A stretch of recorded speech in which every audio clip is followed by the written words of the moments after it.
Welcome to the Land Your Bet Sports Betting Show. Looking at Cleveland and Orlando game 2 here after a nice win by Cleveland in game 1, winning by 14 points in that game.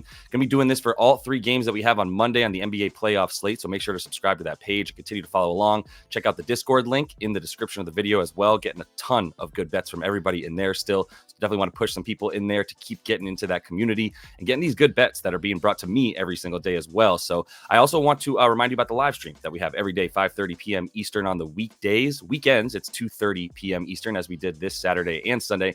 Coming back to you guys with a live stream on Monday to get those final plays in. I've got a good amount of best bets here already in player props for this game, so let's jump right into it. Injury reports for these two teams still pretty much the same as they were in game 1. The interesting thing is that Jonathan Isaac was a late addition to that starting lineup, where he kind of got in at the end of the regular season as well and played a couple games as a starter. Didn't really work out too well for the Magic in this last one. They shot horribly, and they were not able to get rebounds against this team. The Cleveland Cavs down low were very, very dominant, but we are going to see a lot of the same stuff here, I imagine, in the rotations and all the rest of it, so we'll keep that in mind as we look at these player props. For Cleveland, same concept. They're still going to be without Craig Porter Jr. and Dean Wade. Other than that, everybody available. Probably similar minutes distribution. Most of the starters here played at least 32. All 5 of them did, I should say. And then a good amount of burn for the reserves there, as this game was a little bit out of control by the third quarter and into the fourth. It was pretty much a done deal. So we'll see how that impacts these reserves and their props as well.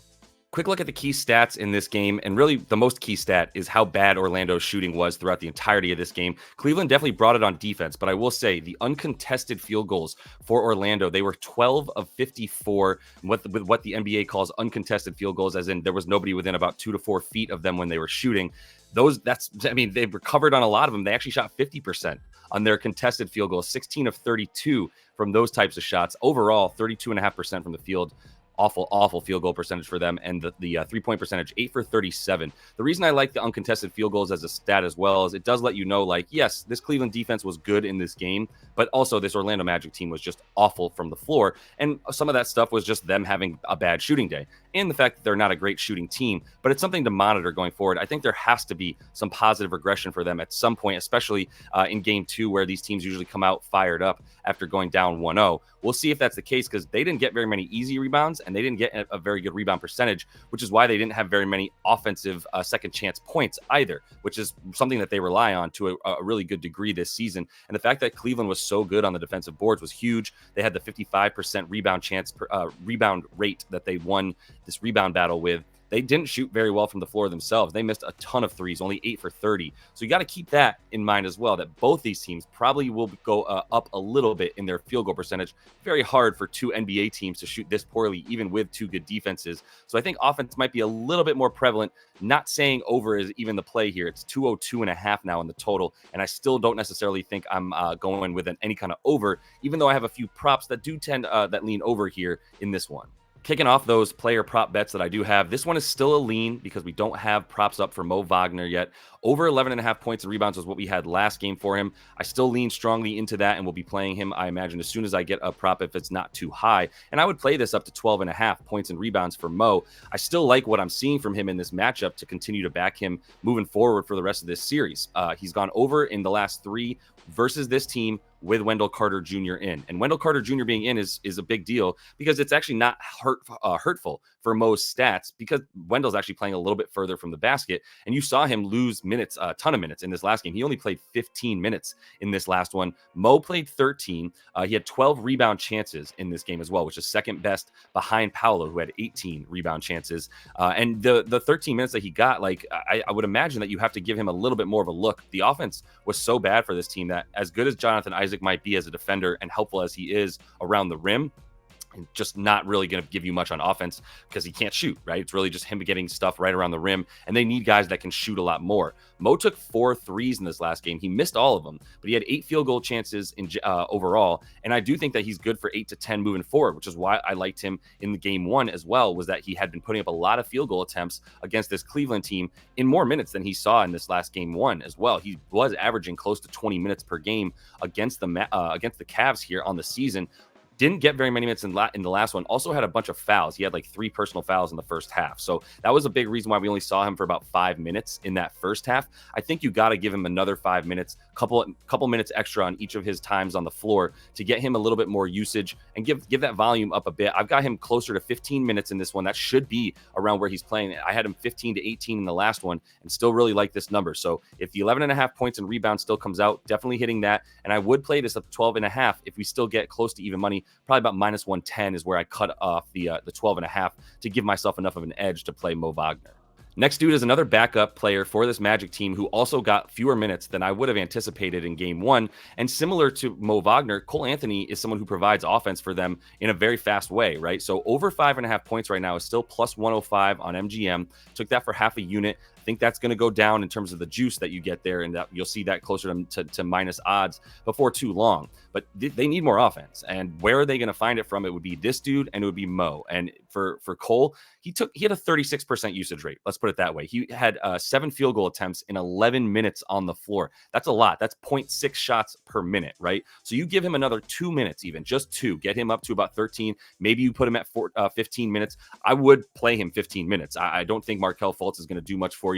I understand the liability that Cole Anthony is on defense, and I understand that they're going to get more minutes from the starters for Cleveland now that it's the playoffs. So it doesn't leave you as much room to play Cole, but you got to increase that offense. That shooting was too poor to have that many non-shooters on the floor. And I consider Franz Wagner a non-shooter. He went 2 for 6 from deep, but that's not his forte. He's also someone who goes to the rim. So you need someone who's capable of shooting from outside. And if we get him with those a couple more minutes, I think we can still bank on 7 field goal attempts, right? If you don't even increase the minutes for this man, and you just increase the field goal attempts in terms of filtering out the search for him, right? And you say, okay, he's played 38 games where he's taken 7 shots or more. In 32 of those 38, he's gotten at least 6 points. So, I mean, between taking at least 3 threes or so in this game, plus 7 to 8 shots, for him to hit 3 of those, I'm in a good place for him to get 40% of his shots, plus money, all that. I'm projecting him to get a little bit more run here. So we're taking over 5.5 points for Cole Anthony for plus money.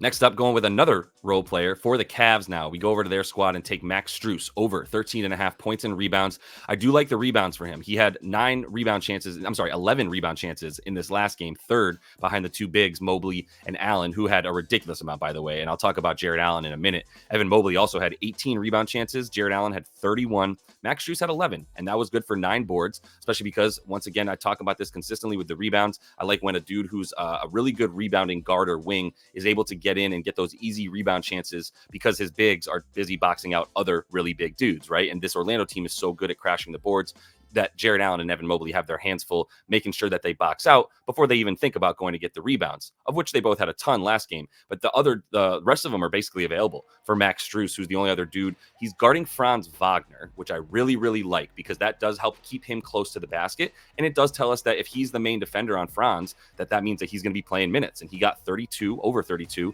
in game 1. I think he's going to be good for that moving forward, at least 30 minutes moving forward as well.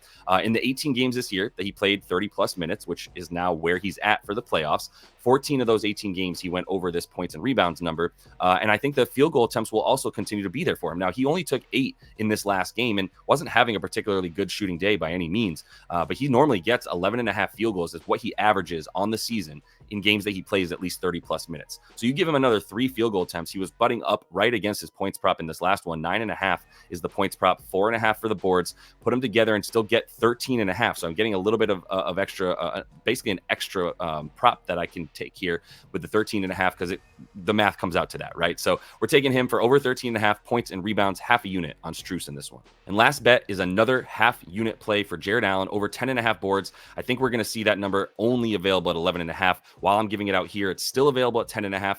I would play 11.5 if you get plus money on that, and there should be some plus 105s and plus 110s available if you want the 11.5 boards for Allen. But I love getting the extra prop of the line down to 10.5 and taking that for him to get 11.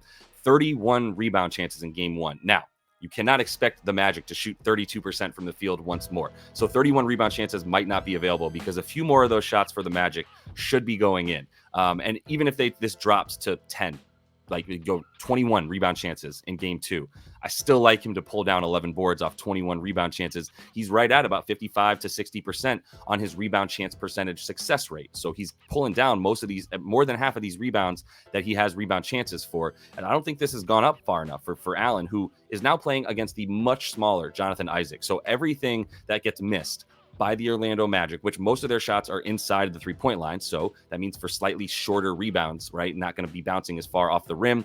And so that means that he's still going to have a lot of rebound chances because of where he's standing. It also means he's just matched up against a dude that cannot hang with him, man. Like Jonathan Isaac, for as good of a player as he is on different multiple levels and ways on the floor, not nearly as good of a rebounder as Jared Allen. So if he's going to have that matchup for the majority of the game once more, we're going to take him to get 11 boards in this one.